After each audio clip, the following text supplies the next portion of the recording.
Hi, and welcome to the last video, playing around with logical expressions. Let's start with creating complex predicates with logical conjunction. Let's take a look at the entire code example. Here, we play with lambda expressions in order to find a comfortable way to do this.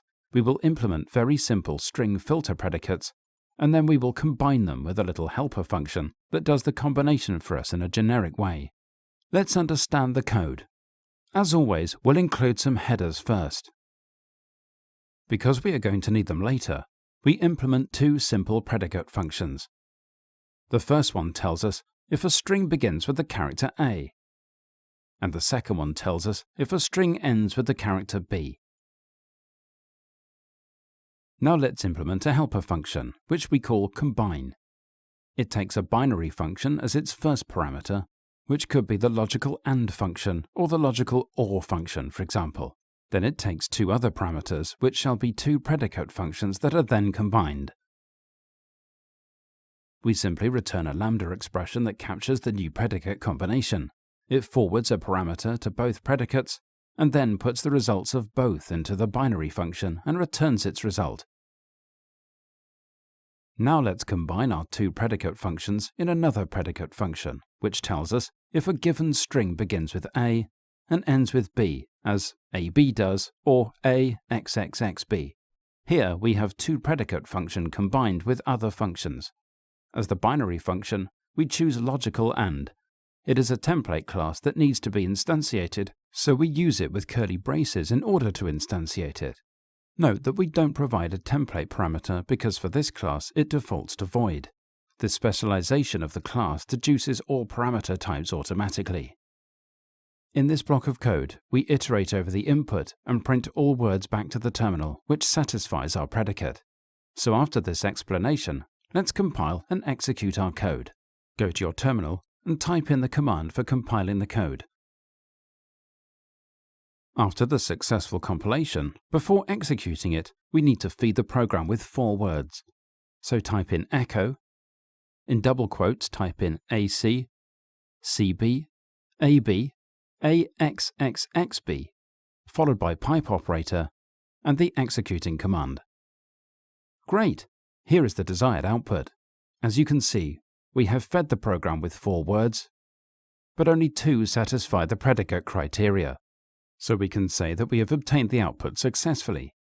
Next we will be implementing transform if using accumulate and lambdas. Let's take a look at the code example. So go to the Atom editor, then click on the ex5 directory, and inside that, click on the transformif.cpp file. This is the entire code. Here we are going to build our own transform if function, which works by supplying accumulate with the right function objects. Let's understand the code. We need to include some headers as always. First we will implement a function called map. It accepts as input transforming function as parameter and returns a function object, which works well together with accumulate. What we return is a function object that accepts a reduce function. When this object is called with such a reduce function, it returns another function object which accepts an accumulator and an input parameter. It calls the reduce function on this accumulator and the fn transformed input variable. Don't worry if this looks complicated. We'll put it together later and see how it really works. Now we implement a function called filter. It works exactly the same way as the map function, but it leaves the input untouched, while the map function transforms it using a transform function. Instead, we accept a predicate function and skip input variables without reducing them in case they are not accepted by the predicate function. The two lambda expressions have exactly the same function signature as the expressions in the map function. The only difference is that the input parameter is left untouched. The predicate function is used to distinguish if we call the reduce fn function on the input, or if we just reach the accumulator forward without any change.k. Next, let's finally use those helpers. We instantiate iterators that let us read integer values from the standard input. Then we define a predicate function even, which just returns true if we have an even number. The transformation function twice multiplies its integer parameter with the factor 2. The accumulate function takes a range of values and accumulates them. Accumulating means summing the values up with the addition operator in the default case. We want to provide our own accumulation function. This way, we do not maintain a sum of the values. What we do in this block of code is we assign each value of the range to the dereferenced iterator, it, and then return this iterator after advancing it further.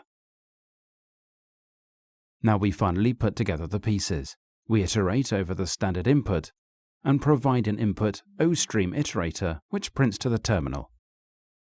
The copy in advance function object works on that output iterator by assigning the user input integers to it. Assigning to the output iterator effectively prints the assigned items, but we only want the even numbers from the user input and we want to multiply them. To achieve this, we wrap the copy in advance function into an even filter and then into a twice mapper. After this explanation, let's compile and run our program.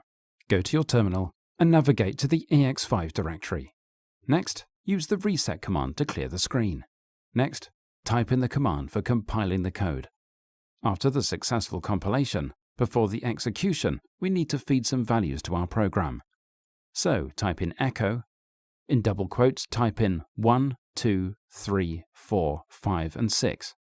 After that, execute the program including the pipe operator. Good, here is the output. The values 1, 3 and 5 are dropped because they are not even, and the values 2, 4 and 6 are printed after they have been doubled. That's why we got the output as 4, 8 and 12 as highlighted. Finally, we will be generating Cartesian product pairs of any input at compile time. Let's take a look at the code example. So go to the Atom editor, then click on the ex6 directory, and inside that, click on the Cartesian product.cpp file. This is the entire code. Here, we will implement the Cartesian product without any loops, but with lambda expressions and parameter pack unpacking. We implement a function object that accepts a function f and a set of parameters. The function object will create the Cartesian product of the parameter set, filter out the redundant parts, and call the f function with each of them. Let's understand the code. We only need to include the STL header that is needed for printing. Then we define a simple helper function that prints a pair of values, and we begin implementing the main function. The hard part starts now. We first implement a helper for the Cartesian function that we are going to implement in the next step. This function accepts a parameter f, which will be the print function when we use it later. The other parameters are x and the parameter pack rest. These contain the actual items of which we want to have the Cartesian product. Look at the f of x rest expression. For x equals 1 and rest equals 2, 3, 4. This will result in calls such as f of 1, 2, f of 1, 3, f of 1, 4. This test is for removing redundancy in the generated pairs. We will look at this in more detail later. The Cartesian function is the most complex piece of code in this whole video. It accepts the parameter pack xs and returns a function object that captures it. The returned function object accepts a function object f.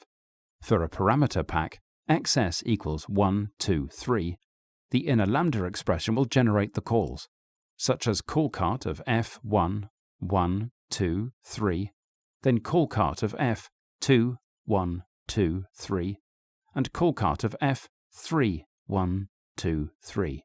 From that range of calls, we can generate all the Cartesian product pairs we need. Note that we use this notation for expanding the xs parameter pack twice, which looks weird at first. The first occurrence of ... expands the entire xs parameter pack into the callcart call. The second occurrence leads to multiple callcart calls with a differing second parameter. Now let's generate the Cartesian product of the numeric set 1, 2, 3 and print the pairs. Without the redundant pairs, this should result in the number pairs 1, 2, 2, 3 and 1, 3. More combinations are not possible if we ignore the order and do not want the same number in one pair. This means that we do not want 1, 1 and consider 1, 2 and 2, 1 the same pair. First, we let Cartesian generate a function object that already contains all possible pairs and accepts our print function. Then we use it to let our print function being called with all these pairs.